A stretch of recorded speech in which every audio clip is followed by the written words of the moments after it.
Olá, recentemente eu tenho visto alguns vídeos no YouTube sobre jejum intermitente e lido alguns textos na internet também sobre o mesmo assunto. E eu vejo a posição de alguns profissionais sobre essa estratégia do jejum intermitente. E é bem interessante porque boa parte dos vídeos mostra um emagrecimento muito grande e normalmente num curto espaço de tempo. O jejum já é uma prática bem antiga, ela é até atrelada à questão religiosa, que algumas religiões, principalmente ali do Oriente Médio, praticam um jejum intermitente e um jejum até mais extremo, e lógico, isso impacta no corpo. Então, eu achei esse texto aqui bem interessante, porque ele vai trazer a questão do jejum intermitente e exercício físico, efeito crônico em parâmetros de composição corporal e de desempenho físico. Então, eu estou buscando a questão da informação do jejum intermitente em artigos publicados. Esse é um artigo publicado por pesquisadores do Rio de Janeiro, da Federal do Rio de Janeiro. É um artigo recente, se eu não me engano, agora de 2020. E ele traz aqui um catado da literatura científica, tudo que já se sabe cientificamente sobre o jejum intermitente. Nesse caso aqui, a combinação entre jejum intermitente e exercício físico. Há vários textos e artigos falando sobre o assunto. Então, é bom categorizá-los e tentar entendê-los de uma maneira sistemática. Aqui eu destaquei alguns pontos relevantes. Que o jejum pode ser definido como a ausência de ingestão alimentar por um determinado período de tempo, porém não há uma definição precisa de quanto é a duração exata após a última refeição. Então isso a gente vê em comentários, em textos não científicos, a questão da duração. Então tem gente que faz jejum de 12 horas, de 14, 16 horas, os mais aptos fazem um jejum até de 24 horas, e eu já vi alguns vídeos, tem um documentário que eu acabei encontrando no YouTube, de pessoas que fazem um jejum mais extremo. Eles praticam um jejum intermitente de mais de 2 dias, 3 dias, e eles atrelam uma dieta de alimentos crus in natura também. Então, assim, eu vi o aspecto deles e não foi um aspecto assim muito agradável fisicamente, lógico.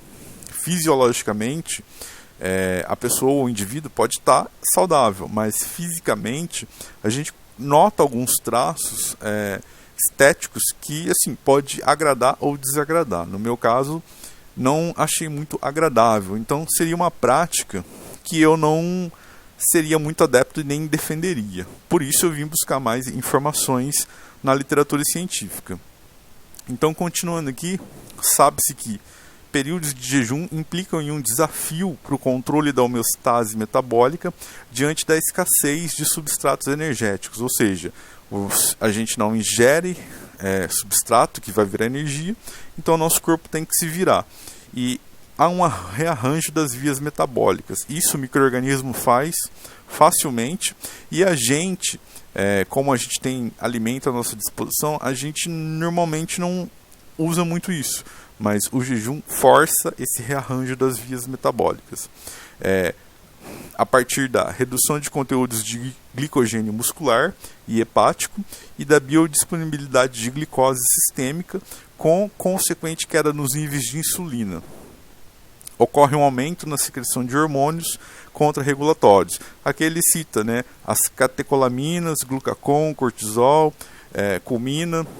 Aqui a questão que culmina no aumento da produção endógena de glicose a partir da gliconeogênese. Ou seja, a gente deixa de ingerir o alimento e o nosso corpo precisa da glicose como molécula-chave das rotas metabólicas. Então, o que acontece?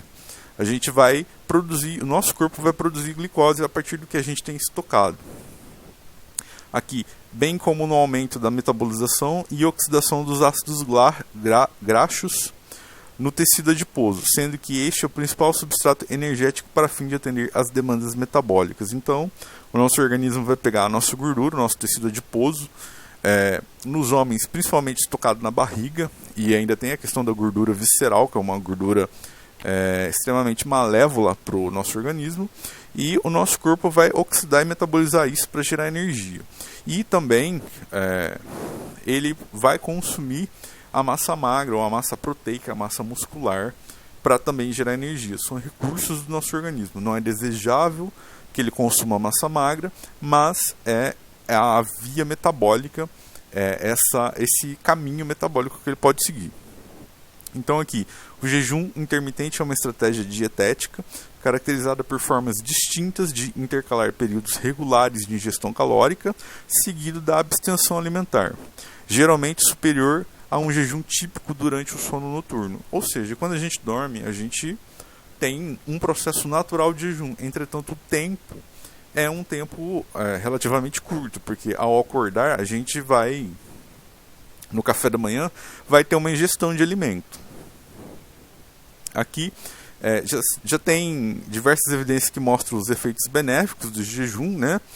Principalmente em indivíduos obesos e com comorbidades associadas à hipertensão arterial, diabetes e arteriosclerose. No meu caso, eu tenho procurado esse assunto porque eu estou na faixa de sobrepeso. E já há alguns autores que eles eliminam a questão do sobrepeso e consideram esse sobrepeso como um tipo de obesidade leve, que já vai trazer mais riscos à nossa saúde, como por exemplo de infarto, entre outros, diabetes, hipertensão, entre outros riscos para a nossa saúde a longo prazo. Por isso hoje eu me preocupo para conseguir ter um futuro mais saudável. Aqui tem a questão no jejum intermitente, há um aumento na eficiência metabólica, incluindo além da utilização de triglicerídeos do tecido adiposo, conforme acima descrito, e a redução de fatores pró-inflamatórios. Isso já é bem conhecido por muitas pessoas da área. Eu acredito que por profissionais de saúde, da nutrição, é bem conhecido, mas a questão desses fatores pró-inflamatórios. Quando a gente tem uma grande quantidade de açúcar no sangue, tem uma liberação de insulina, tem todo um mecanismo ali bioquímico que acontece, e esses mecanismos são considerados pró-inflamatórios. Então, aquele tecido adiposo, que é uma reserva de energia, normalmente de açúcar consumido, ou de um excesso mesmo de gordura consumido também, que vai ser esse estoque, ele tem um efeito inflamatório. Essas células, principalmente os adipócitos, eles estão relacionados a processos pró-inflamatórios. Então, a célula age no nosso corpo como se ela fosse uma célula inflamatória e gera alguns mecanismos similares. Eu não vou me aprofundar, eu também não tenho conhecimento suficiente para isso, mas eu pretendo dar uma estudada nesses processos pró-inflamatórios, principalmente da questão de tecido adiposo e de açúcar no sangue, para poder explicá-los melhor, explicar de uma forma mais clara também.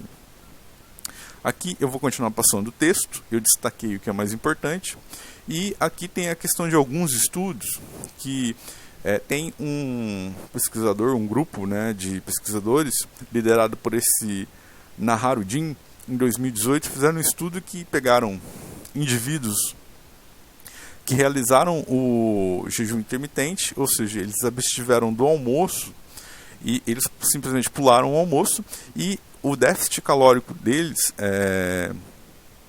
foi de 40% com esse jejum.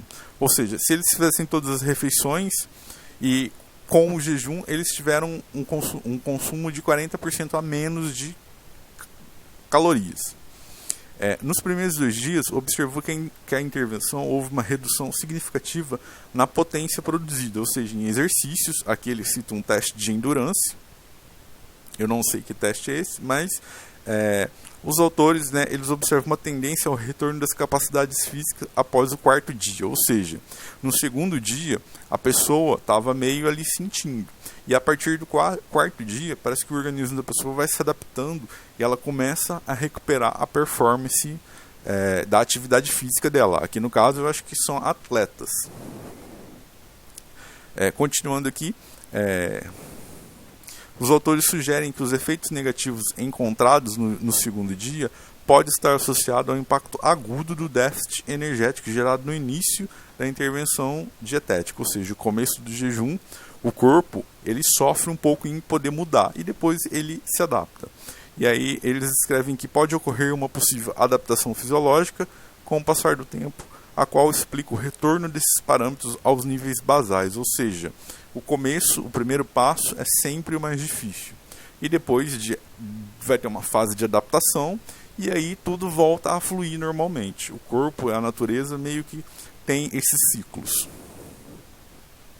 Aqui tem um outro estudo que mostra que não foram observadas diferenças significativas no peso corporal, bem como ganho de força e performance muscular em ambos os grupos. Entretanto, foi identificada uma redução de massa magra no grupo que combinou treinamento de força e jejum intermitente. Esse aqui é um outro estudo no qual ele comparou grupos de jejum e não jejum, e o grupo de jejum teve um consumo de 650 quilocalorias a menos nos dias de jejum. E ele notou que o pessoal perdeu massa magra. E aí esse mesmo grupo descreve acima que essa diferença ela pode estar associada a um menor consumo proteico. Então notaram que quando fazia-se o jejum, a pessoa consumia menos proteína e, no fim das contas, acabava perdendo massa magra. E isso é importante, principalmente para atletas.